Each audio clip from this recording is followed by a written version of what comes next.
There was a time when building your own PC was the smartest thing you could do with your money. You spent a weekend watching tutorials, ordered a list of parts, put them together on your kitchen table, and walked away with a machine that outperformed anything a retailer was selling at the same price. You owned every component. You could upgrade any piece. You knew exactly what was inside and exactly what it cost. That was the deal. And for 2 decades, the deal held. It does not hold anymore. Chapter 1: The Old Deal.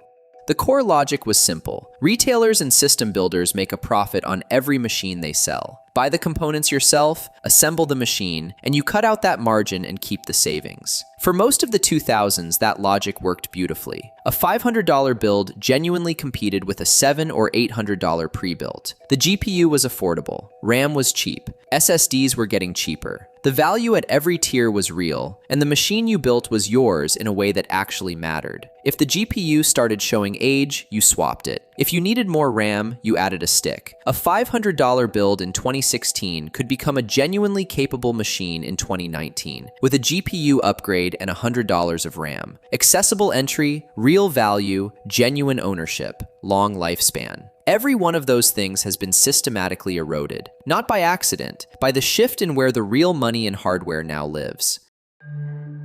Chapter 2: Nvidia found a better customer.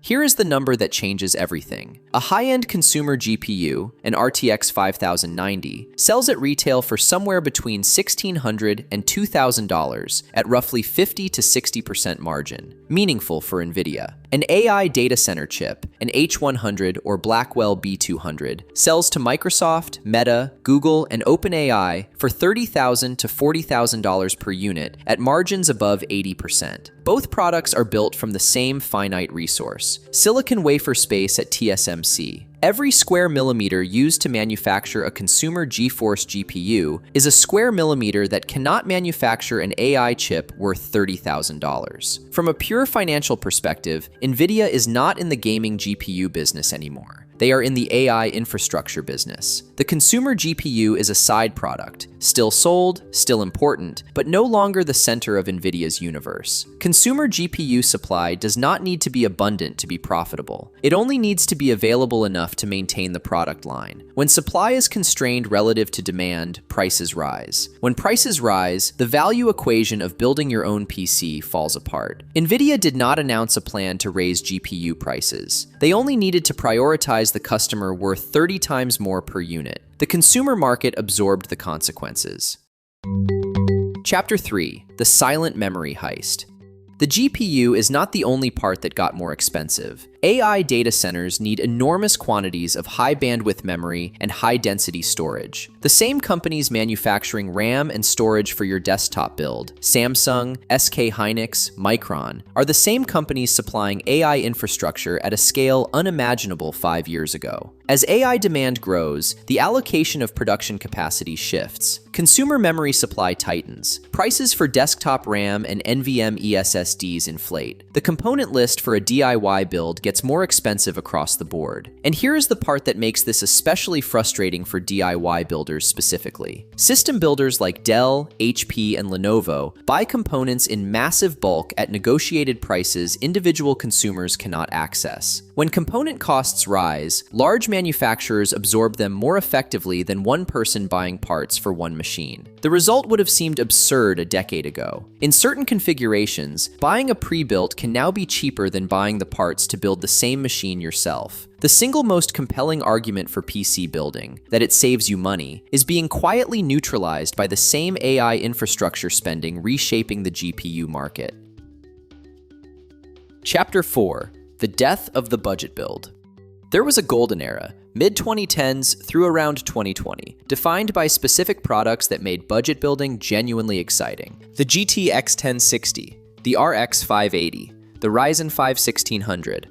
Components that delivered real gaming performance at prices ordinary people could reach without significant financial sacrifice. A $500 to $700 build in that era was not a compromise. It was a genuinely capable machine. That tier is gone. Entry-level GPUs in the current generation are deliberately limited. VRAM configurations insufficient for modern games. Performance ceilings designed to make the next tier look necessary. When you climb to where real performance lives, you are in $800 territory for the GPU alone. Add a platform, CPU, cooling, power supply, storage, and a case, and you have crossed well above $1,000 before a single peripheral is considered. The floor did not just rise, it rose to a height that excludes the exact demographic PC building was most valuable for. People who needed performance but did not have a premium budget. Chapter 5. The Apple-ification of PC hardware.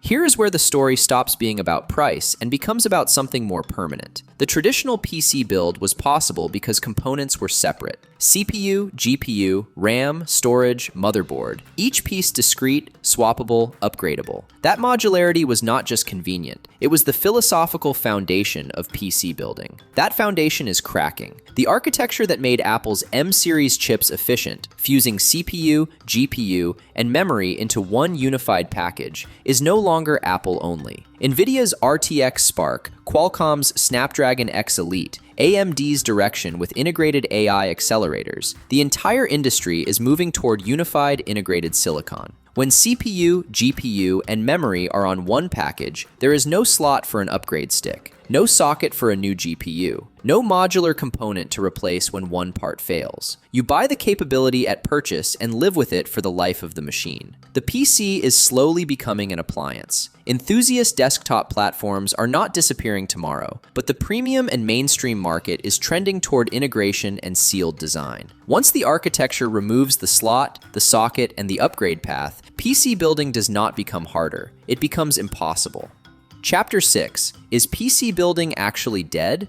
PC building is not dead for enthusiasts. Discrete GPUs are still sold. The community is still active, but PC building as the default smart financial choice for someone who wants a capable gaming machine, that version is in serious trouble. The $500 build that beat everything at its price? Gone. The upgrade path that extended a machine's life for years at low cost? Being eroded by sealed systems and integrated silicon. The argument that DIY always saves money? Weakened by bulk purchasing advantages and rising component costs. What remains is a hobby, an enthusiast pursuit that rewards the time invested in ways a pre-built never will. That is real and worth something, but the person who built because it was the obvious practical decision, the student on a budget, the casual gamer who just wanted value, that person is increasingly finding the math no longer works. Because the people making the hardware found a customer worth 30 times more per unit, and they made their choice. PC building taught a generation what was inside their machines. It gave them ownership, control, and the satisfaction of understanding the technology they used every day. That is not completely gone, but it is being pushed to the edges of a market that has decided its most valuable customer is not you. The question for anyone still building is simple. Are you doing it because it saves money? Because that argument is weaker than it has been in 20 years. Or are you doing it because you believe in owning what you use? Because that reason is still worth something, even if the industry would rather you forgot it was ever an option. Speaking of the industry quietly removing things you used to own, we already broke down the 5 features disappearing from your next laptop one by one, for reasons that have far more to do with business than technology. That one is worth watching next.